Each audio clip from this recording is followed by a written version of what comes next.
Hello and good evening and welcome to She Is Still Dope TV. This is the episode for us that is important for She Is Still Dope TV. We're doing our mock time for your checkup, but this week we have a different scenario, a different play on this week's episode, and our messaging for this week is Men Matter. And so I felt the most perfect way to help me host today's topic is having my husband on, Jason White, because he definitely matters. And he matters in my life because he helped me become Dr. Robyn White, nurse practitioner, family nurse practitioner with a family. And the reason why he did this is because he stood by my side through school. It was 3 years schooling where I was unable to be home, long hours in the library, long hours commuting back and forth, but he held it down. We had a 10-month-old at the time. Our daughter was 10 months old, and I believe we had our son while I was in school getting my doctorate degree. And we made the decision to let Jason stay home instead of working. So he was a stay-at-home dad for how long would you say, babe? About 3 years. About 3 years. Almost 4. Almost 4 years, right? Because I think JJ was 1. You stayed with him until he was 1. And it's really important that we talk about this because I think it's something that we don't talk about. We don't talk about how men are doing their thing as fathers. And I just want to highlight my husband because he does matter. Fathers matter. And we just want to talk about that today. So, Jason, thank you for joining me today on today's episode. You're welcome. And so can you tell us kind of how you transitioned or how was it for you, a dad, a father, and supporting your wife on her journey? Well, first, hello. Again, my name is Jason White. And yes, I am beside Dr. Robyn White. I think transitioning is more or less a mind state, a perspective change, because I'm a 20-year veteran. I was in the Navy for 20 years. And so right when I was transitioning to retirement, our daughter was turning 1. Right. So right around that same time. And prior to that, God would bless me with a position to where I only worked weekends. So at that point, when our daughter was young, she still didn't even really need to go to daycare because I was there with her during the week. And then Robyn was there with her on the weekends. So fast forward to my retirement, she turned 1 and I was retiring. So again, we were fortunate enough where it wouldn't have been a serious financial strain for me to stay at home from work. And so it just became my life. That was like my job. And I think it helped me because it gave me a purpose. Because when I was retiring 20 years, that's all I knew. And so I think if our daughter wasn't in a place to where she needed me, I wouldn't have felt needed. So it was kind of a perfect transition where you went from having 20 years in the service, someone telling you what to do, or you being really structured, to going into a whole nother environment where you didn't have a perfect structure, but you had a purpose because you knew your daughter needed you and you knew that it would be affordable for you to be home at the time. Yes. And so I think it was a wise decision at the time. I don't think we put too much thought in it. It just seemed right. It just seemed like there was the perfect opportunity. And now looking back on that experience, our daughter's 6 now, our son is 4. I can see the bond that they have together. And I think those foundational years where you were home and you weren't, let's recheck this. He just went home with our daughter. He became like the neighborhood doctor. I mean, dad, like the neighborhood man, dad, mammy or Manny, I guess, what you call it. We had another girlfriend drop her daughter off because she was working. So Jason kind of was the neighborhood, hey, drop the kids off to Jason. And he's the perfect person because he's very clean. He's very organized. He's very structured. You know, he had meals prepared for them. He always said, I don't know what I'm going to feed these kids, But no matter what, when I came home, dinner was ready. Sometimes I wouldn't get home till 8 o'clock. I would leave early in the morning, wouldn't get home till late at night, but the house was intact. And what did that do for me as a woman? It just empowered me to focus on what was ahead of me. So I didn't have to worry about how the kids were or how the house was or what bill needed to be paid. Jason took it all and he handled it. So men do matter. And in this case, it matters more that we don't kind of fall into the gender roles of your wife, you need to make sure, or you're a woman, so you need to make sure you're cooking dinner. You need to make sure that food is on the table, that the laundry is done, that the children are being reared right. But Jason, we just threw those roles out the door and we said, we're going to do what's best for our family. And that's what we did.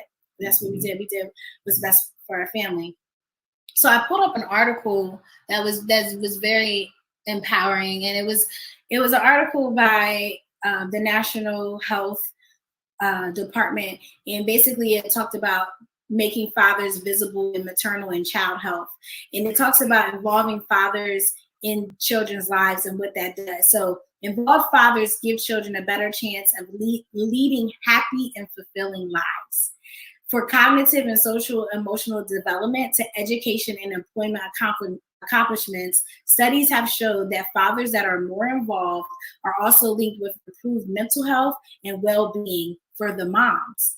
And that really touched me, because we think about fathers being there for their children, but what does that do for moms? And that's the name of our show, Mommy, It's Time for Your Checkup.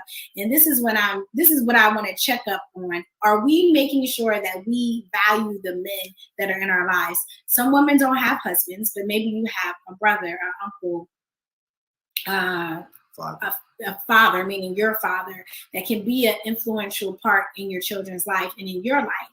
And I think that as long as we're linking that male role model into our relationships and we're empowering them to let them know how much they matter, then it doesn't just help with the child's well-being, but it also helps with the mom's well-being. So it also said that despite fathers' positive impact on maternal and child health, many of the systems are intended to serve women and not men. So Jason, how did you feel being the stay-at-home dad in the time that you were in? Did you come across any opposition? What were some of the barriers that you felt you had when it talks about systems being more geared to women and moms versus?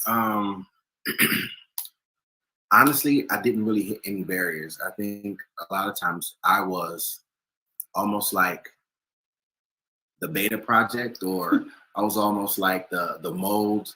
It was different because also at that time, Robyn and Teddy, we were transitioning. When she was going through school, we were going to different parts of the world. No, right. So at this particular time, our son was little.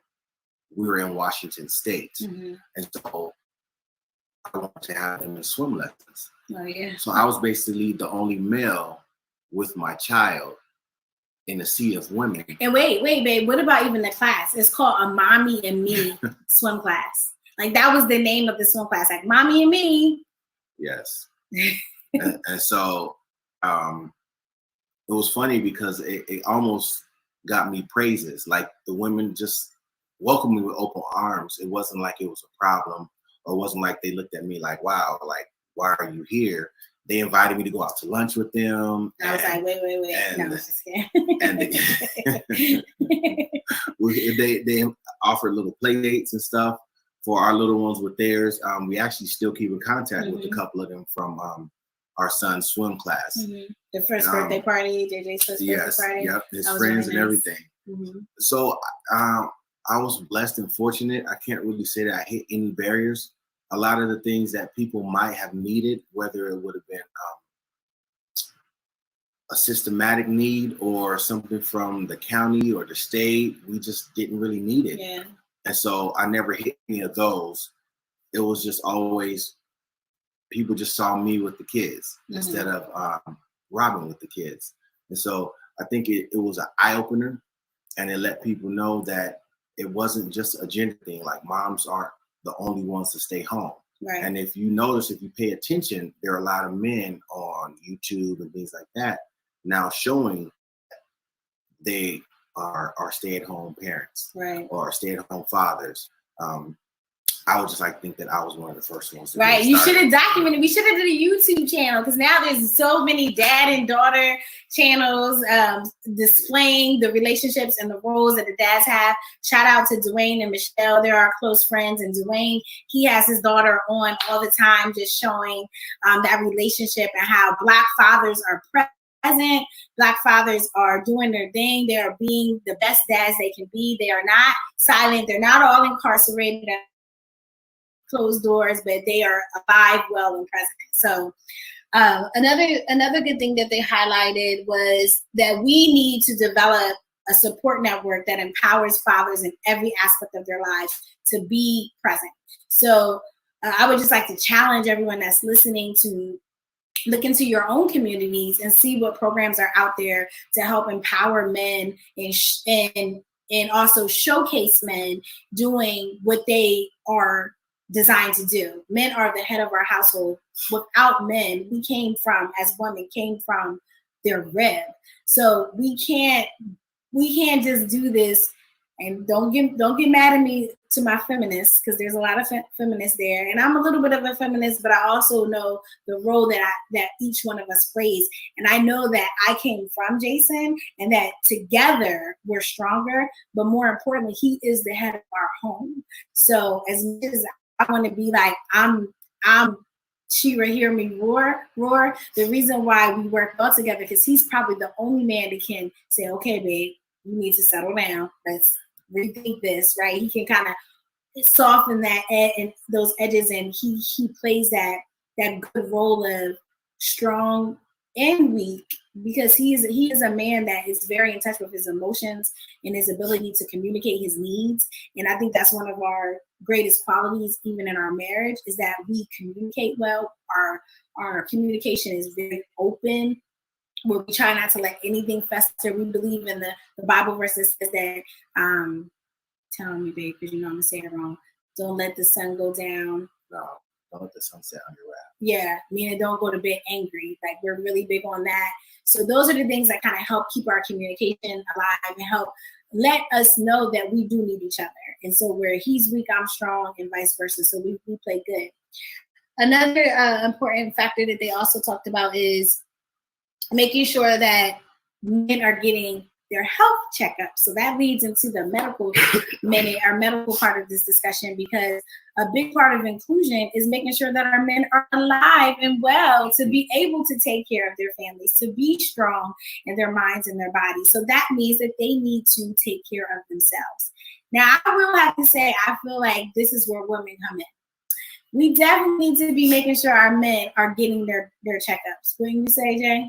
Yes. And luckily, this husband is married to a doctor, so I am the wife that is taking notes. I'm in the doctor's appointments with him. I'm telling the doctor, I'm speaking up, telling the doctor, no, he's not doing X, Y, and Z. He needs to do X, Y, and Z. And if she's not there, definitely I have a list of questions to ask and make sure I report back those answers. Right. So he gives me a full report, but it's important. And so, Jason, can you tell the audience just recently, like, just about your health and some things that you struggle with, challenges that you've had, and if you had to tell the men that are watching what's important, can you give us a good scenario of your personal experience? Well, I think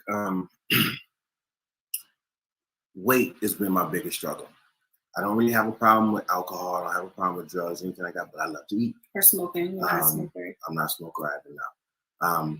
I like sweets. I have a serious sweet tooth. Yeah. And so I think the misconception with men is if we work out, we're healthy. That's just we can get our diet together in the gym. Right? So yeah, and again, coming from a military background, I have to work out.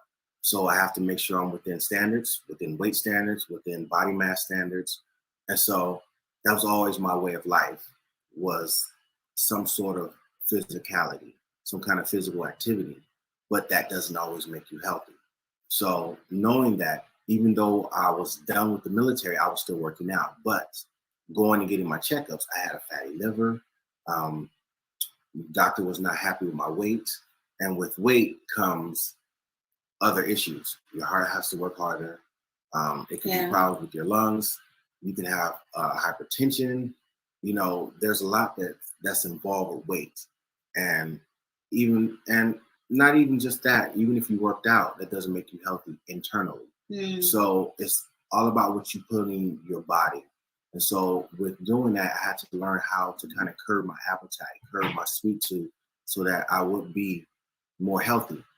And so in changing my eating habits, I went back and I got a better report because I had to get lab work, I had to get ultrasounds and things like that to check out my liver, just to confirm the prognosis or what they thought was wrong with me. So, and changing my eating habits, not necessarily changing how I exercise, but changing my eating habits, changed all of my lab work, changed my fatty liver. I no longer have a fatty liver. So it's all about what you put in is what you get output.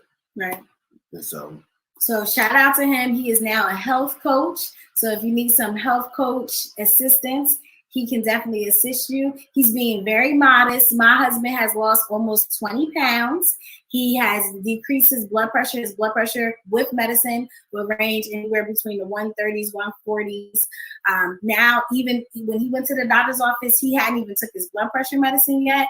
And I believe his blood pressure was 121 over 60. Normal is 120 over 80. So just by losing the 20 pounds and eating cleaner, eating healthier, we're both doing a program that has been amazing to us, but that's for a total different topic and conversation. But you can,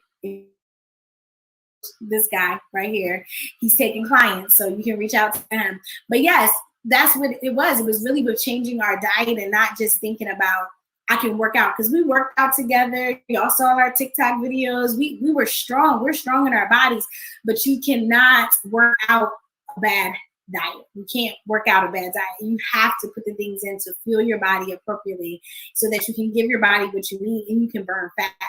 So I want to just go over, before we end the show, 10 topics for men for men's health. So men, this episode is dedicated to you, so pay attention.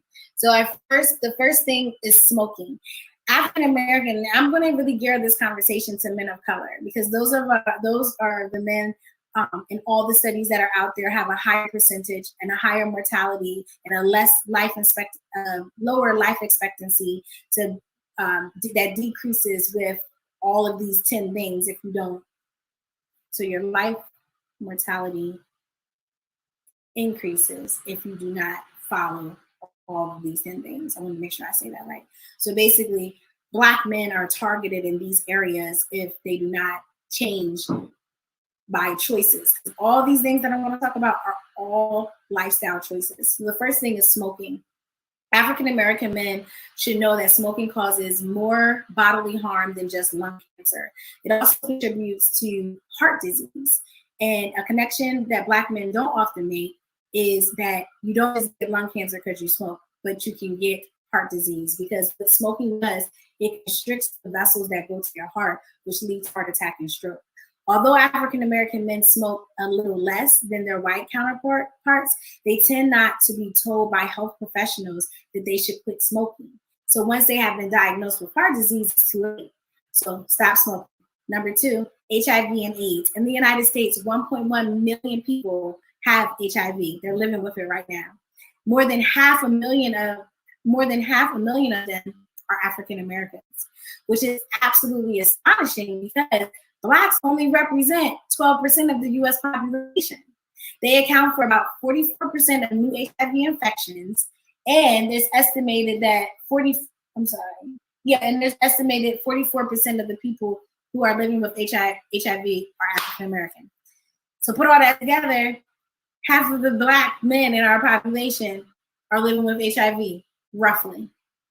So African American men have the highest rate of new HIV infections and are more than twice that of Latino and whites. Latinos are the second highest group. Black men need to do a better job taking the necessary precaution, which is wear a condom, if you're going to hook up with somebody, wear a condom because you just don't know. And HIV is still alive and well. I think we forget about it because it's not talked about. But HIV and AIDS, even though we have more medicine that helps us live longer and we can live with HIV, why even get it? You know, do the right thing and abstinence or what is the way? What do they say? Like I feel like there's a slang word like. Oh, you're being so medical. Like, what's the slang thing? Like, put a glove on. Put a glove on. Okay. He don't know. He don't have to worry about that anymore. But strap up. I don't know. Put a Jimmy hat on. Yeah, that's what I was saying. I feel like there's Jimmy. There's a word Jimmy.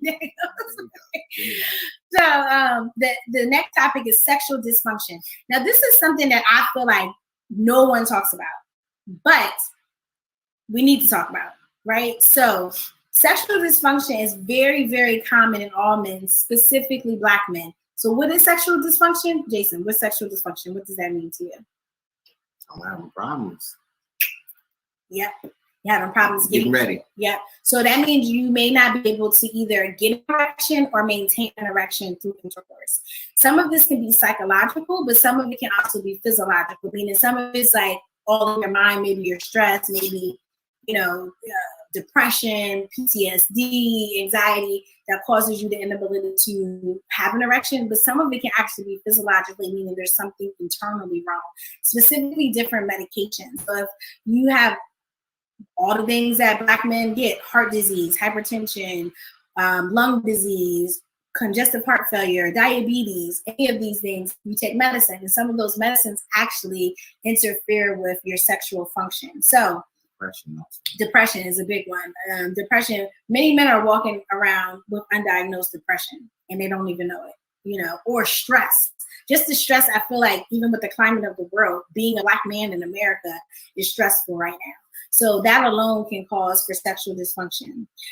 So it says that African American men should not feel ashamed or stigmatized. We as society, in particular for African American men, over-correlate sexual performance and sexual dysfunction with one's manhood and one's strength, and they are completely unrelated. Sexual dysfunction is not a sign of weakness. Let's say that again for those in the back. Sexual dysfunction is not a sign of weakness. It is not restricted to just older men too. This affects younger men as well. And so I want to just do a PSA. There is help for it. And many of us know about the blue pill, but first we need to know that there is help for it. So we need to first distinguish if it's a physiological problem or a psychological problem. But just realize if you're having trouble obtaining erection or getting erection, there is help. The next thing is asthma. Asthma, actually, there's been a big uptake in men who are affected with asthma. And it's not just correlated with smoking, but it's just that African American are 30% more likely to have asthma than non-Hispanics whites, and they are 3 times more likely to die from an asthma-related cause compared to whites. African American men must begin making sure that their environment is free of asthmatic symptoms such as pollen, dust, gander, what are some other pollens, allergy symptoms. They need to get diagnosed with asthma because there is treatment for it. So if you have trouble breathing or you feel restricted breathing, sometimes people have exercising be a time that you would definitely want to see your medical provider. Number 5, obesity and hypertension. So like Jason gave in his scenario, these two are linked. The number of African American men over the age of 20 who are obese stands at 38%. 38% at age 20 are obese, and that's a problem. And when you look at the number of men who have hypertension, which is often related to obesity, it's 37.6%. Black men have to do a better job of consuming fewer calories, having a cleaner diet, and make sure that we're increasing our amount of physical activity and making wiser nutritional choices, such as fruits, vegetables, protein, and whole grains. Contact your health coach. If you don't have one, I know one. He's kind of cute.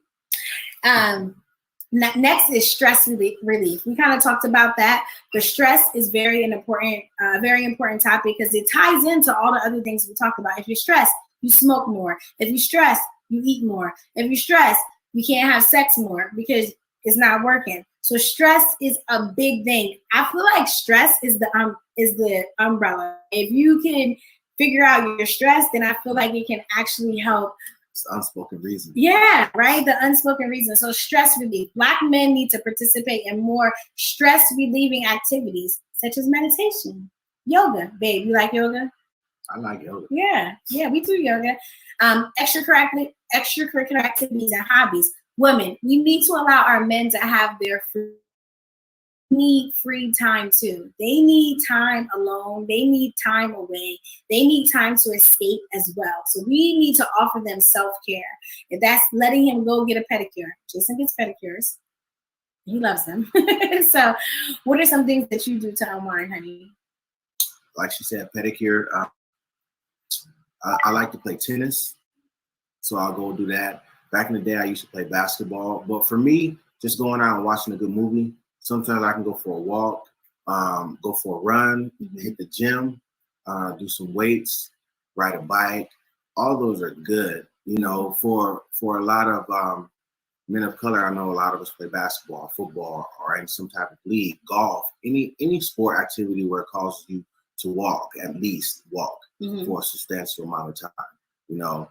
But for just stress reliever, yeah, if you like movies, if you like stuff like that, I know you can't really do that right now, but there's nothing wrong with renting a movie, going away. If you have a wife and kids, just be like, hey, if I can have the house, you know, you can take them with you shopping or to the mall and just put on a movie and just relax and kind of decompress. Yeah, drive, like maybe just taking a long drive by yourself.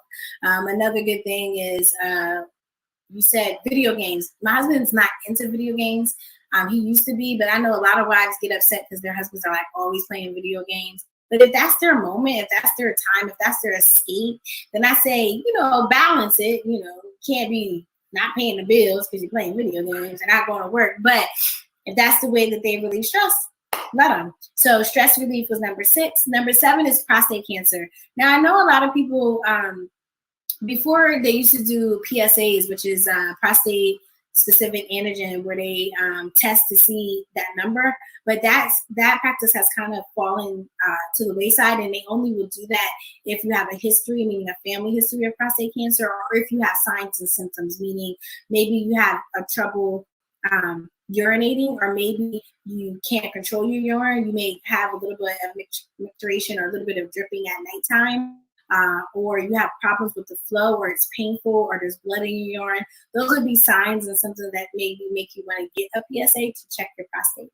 Black men seem to have a higher rate of diagnosis of prostate cancer than any other races, and they seem to have a more progressive form of this cancer. They need to be aware of the history of this disease in their family, and the most likely should be screened at the age of 40. So if you're 40 or older, you should just get a baseline just to see where you're at. So then as the years continue, they can go back to your baseline to see if it's baseline.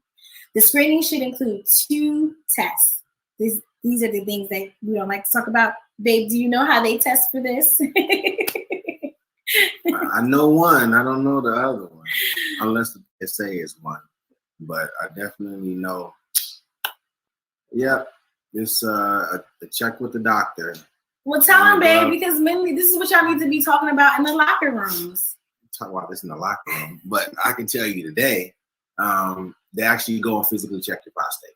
The doctor puts a finger in your rectum, in your butt, and checks your prostate. Right. So there's the digital rectum exam is what he's talking about. So the digital rectal exam is a manual exam that most men don't like to get, but it's really the only way. And that's where we can check to see if the size of your prostate is enlarged. And then the other test, right, the other test that Jason was talking about, is the PSA. Colonoscopy is something, we didn't get to that yet. So for the prostate, there's 2. There's the PSA, which is a blood test, and then there's the manual exam with the digital rectum examination. Number 8 is diabetes. African-American men have one of the highest rates of diabetes and have a disproportionate amount of diabetics who are undiagnosed. This just breaks my heart because diabetes is definitely treatable and definitely manageable. So the things we gotta do is we have to get our men into those doctor's office to get these baseline testings, right? Which, go ahead. Message, right? If you're not seeing the pattern, a lot of this stuff can be prevented.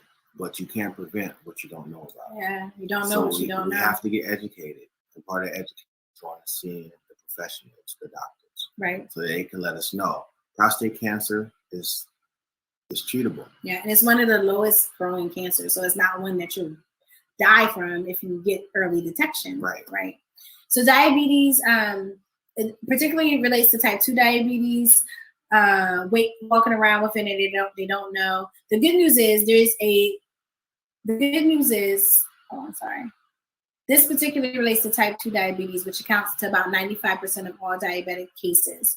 The good news is there's a very simple screening that can be done on a yearly basis, and it will help detect if you have diabetes. So, and it's easy. It's just a blood draw or a finger stick to let us know what your blood sugar is.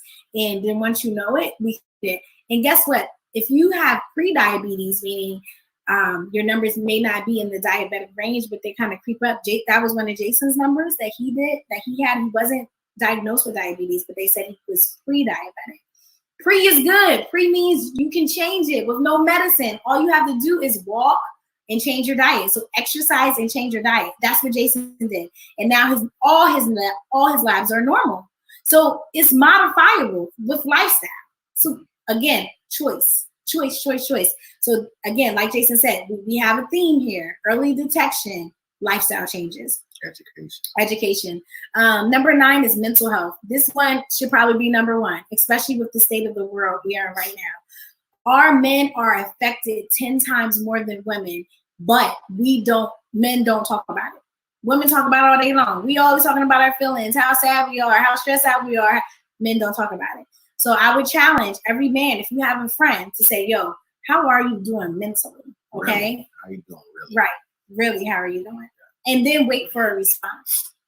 African Americans are less likely to receive accurate diagnosis compared to their white counterparts for mental health illnesses.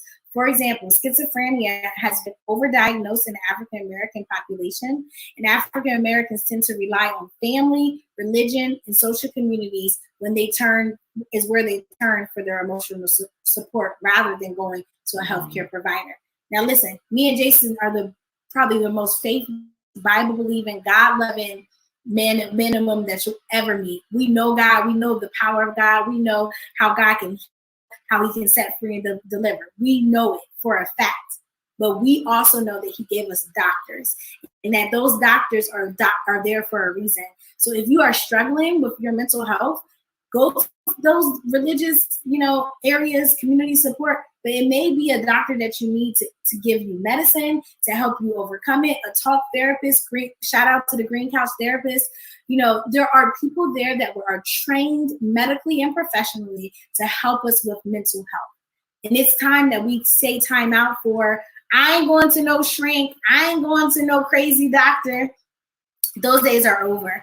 We have to put our mental health first. And so that means check in and encourage one another to seek someone if you're struggling mentally. It's like a checkup. You have to take your car to get checked up. Why can't you take your body? Right. At least you can replace your car. You can't replace yourself. Right. Because one of the leading causes of depression is suicide. So we don't want to end our life if it's something that we can treat our life with. Number 10 is heart disease. So heart disease, despite what people hear about the incidences of prostate cancer, it's not the number 1 killer of Black men. Heart disease is. Some of the major risk factors of heart disease are high blood pressure. Here we go again. Lack of regular exercise. Here we go again. And bad eating, poor nutritional habits. So African American men, obesity, you gotta stop. We like our cheeseburgers. We like my husband loves to eat. That is his happy place. That is really his happy place. But we have adopted a lifestyle where we don't deprive ourselves of the things that we love. We just do it in moderation. We live up, or we work up to get that good meal once a week instead of every single day. So you have to do things in moderation, and you have to take care of yourself. So in this episode of She Is Still Dope TV with Dr. White, our checkup was on our men today, because our men matter. Their health matters. Their life matters. So, Jason, if there are 3 things you want to leave our audience with today, what would it be?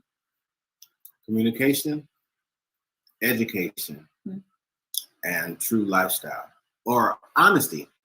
Because That's let's be real. A lot of times, as men, not only African American men, but as men as a whole, we're taught to put on a mask, which is essentially lying to yourself.